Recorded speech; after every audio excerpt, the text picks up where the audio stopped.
Hello, HamsterSales here, bringing you another Starcraft 2 commentary. Today it is a 1 versus 1, as always, on Naga Caverns, between myself, HamsterSales, the red Zerg, versus JuMpEr, the blue Protoss. Red and blue always going to be your colors on the ladder game.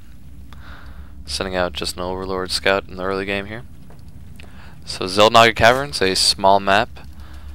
Against Protoss, I still feel comfortable doing a 15 hatch. I think I did that in this game, which I played earlier today. Protoss, see what he's up to. Maybe we can expect some aggression. Always something you gotta be careful of as a Zerg playing a Protoss or Terran player on a small map. That's a very, very late good luck, have fun for me. I don't think that shows a lot of strength in this game. But no response from my opponent. I feel that's even worse than a late good luck, have fun. No response at all shows a lot of weakness in StarCraft 2, I always think. So onus is on me to prove that no GLHF in return is going to lose you a game.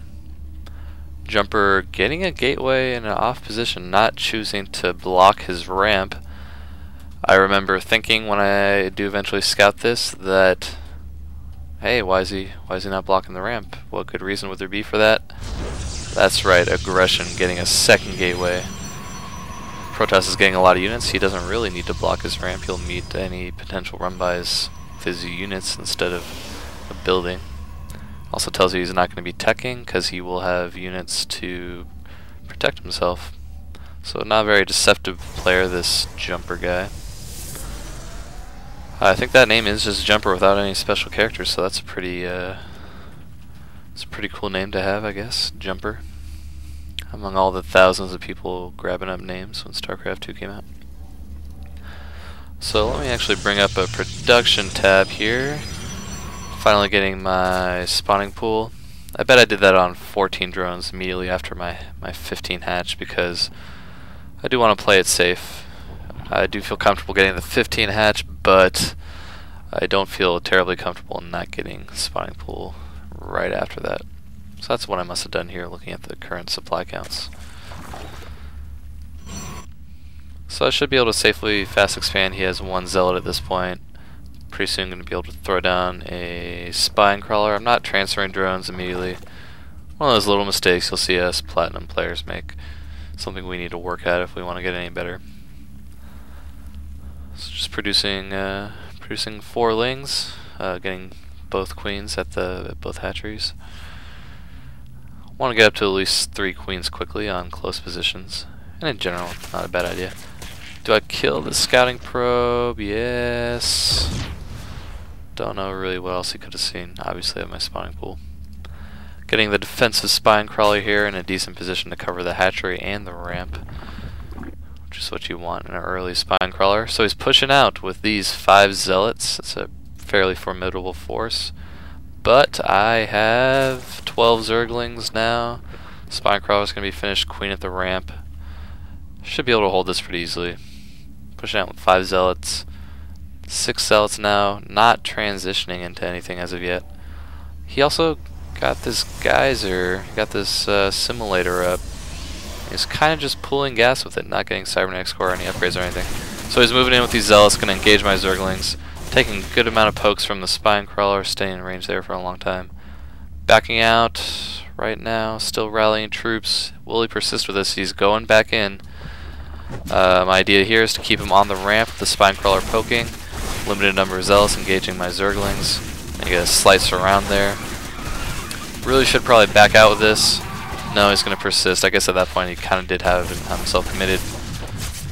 Only 4 zealots remaining. Hopefully he can do some damage for his sake. Almost killing the queen. Okay, I do run away with her. Getting some zerglings out. Need to rally them closer to the zealots. Do lose the queen there. That's fairly poor micro on my part. He's engaging this little choke, but I don't really mind that because I'm getting free shots with my queen. 2 zerglings on 2 zealots plus the queen. Not the worst, I guess. And all the zealots do go down. Killing JuMpEr stuff in my base. Runs away with 1 zealot. I feel like it was pretty evident that that attack was going to fail. for JuMpEr there on when I got the block on my ramp with my lings. He probably should have run out. Pretty difficult to run away with Zealots though. You're probably going to lose him, especially if I'm getting speed. Although I was not getting speed. Something I've been avoiding doing against every race except Terran. I don't really feel like I want Zerglings against Protoss or Zerg. I usually just go straight Roach one time when I feel like it. I've been getting gas really late. I just don't feel like I need it. I'm not necessarily trying to do some kind of Spinishiwa or Destiny, another popular player who does that type of thing. It's just don't feel like I need it.